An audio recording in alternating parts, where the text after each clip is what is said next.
Hi friend, welcome to जीवन sir online.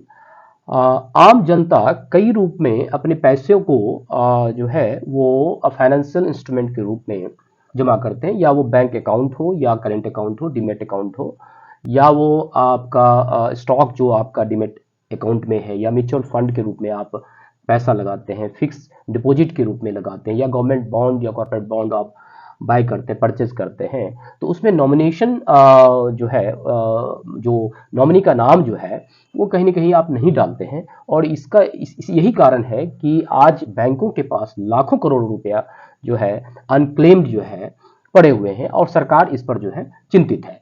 SEBI के new guidelines के अनुसार इसके जो नॉमिनी का नाम भरने का लास्ट डेट जो था वो सितंबर 30 2023 था, जो लास्ट डेट था। लेकिन आम जनता ने अभी तक नॉमिनी का नाम अपने फाइनेंशियल इन्वेस्टमेंट में नहीं डाला है। इसके कारण सेबी को ये डेडलाइन एक्सटेंड जो है वो करना पड़ा है। लेकिन कहीं ना कहीं ये आप देखेंगे कि ये शायद आगे एक्सटेंड ना हो, और ऐसे स्थिति में जो भी म्यूचुअल फंड हो या स्टॉक हो, जो रिलेटेड चीजें हैं, उसमें redemption, SWP, switch transfer, STP जो है वो परमिट नहीं होगा 1 जनवरी 2024 से। ये बहुत ही आवश्यक है कि नॉमिनी का नाम जो है वो अपने जितने भी इन्वेस्टमेंट है, जो भी जहां भी पैसा लगाए हुए हैं, अब जहां भी आपके फंड्स हैं, उस फंड में आप अपना नॉमिनी का नाम जो है जरूर डालें, ताकि राइटफुल एक्चुअली पर्सन के पास ये आ पाए जो भी पैसा है। इन केस ऑफ यदि ओरिजिनल इन्वेस्टर की कोई समस्या होती है, तो उस केस में या डिमाइस हो जाता है या डेथ हो जाता है, वैसे केस में जो है राइटफुल जो क्लेम करने वाले के पास ये इजीली जो है वो ट्रांसफर हो जाए। तो ये हम चलते हैं, देखते हैं कि किस प्रकार से इसको किया जा सकता है। ये आपका सेबी के जो है आपके वेबसाइट है, जहां पर ये आपका लिखा हुआ है कि क्या जो है ये जो है आपका डेट 31 दिसंबर 2023 तक ये बढ़ा दिया गया है। अब हम बात करते हैं कि ये नॉमिनी जो का नाम जो है वो किस प्रकार से हम जो है भर सकते हैं। तो इसमें दो तरीके हैं। एक जो है आपका तरीका है ऑनलाइन।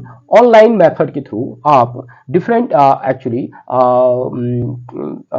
हाउसेस के साथ, या आप डायरेक्टली जो है एनएसडीएल या सीएसडीएल के वेबसाइट पर जाकर डीपी आईडी या क्लाइंट आईडी, पैन आईडी डाल करके आप उसमें जो है नॉमिनी का नाम डाल सकते हैं। दूसरा तरीका यह है कि आप किसी भी म्यूचुअल फंड के अपने हाउस में के वेबसाइट पर जा करके आईडी वगैरह आप लॉगिन करके पासवर्ड डाल करके आप इसमें नॉमिनी का नाम अपडेट कर सकते हैं। एक तो नॉमिनी यदि आपका वहां पर है ही नहीं, तो आप नॉमिनी का नाम उसमें डाल सकते हैं। यदि चेंज करना हो तो उसमें भी ऑप्शंस उसमें हो सकते हैं।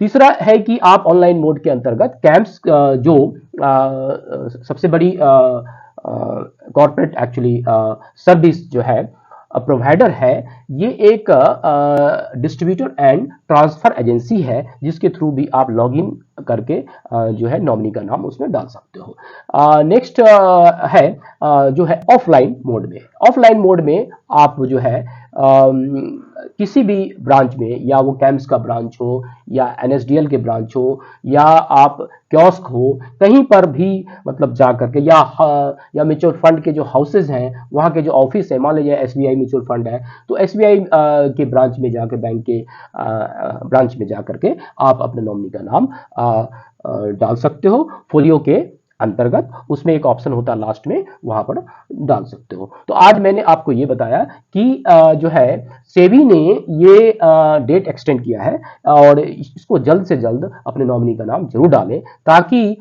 ये अकाउंट जो है 1 जनवरी 2024 से आपका फ्रीज ना हो जाए, और आप म्यूचुअल फंड हो या स्टॉक हो या शेयर्स हो, उसमें जो है नॉमिनी का नाम बहुत ही आवश्यक है। तो आज इतना ही। अगले वीडियो में हम नए टॉपिक के साथ आपको दूसरा सूचना देने का प्रयास करूंगा।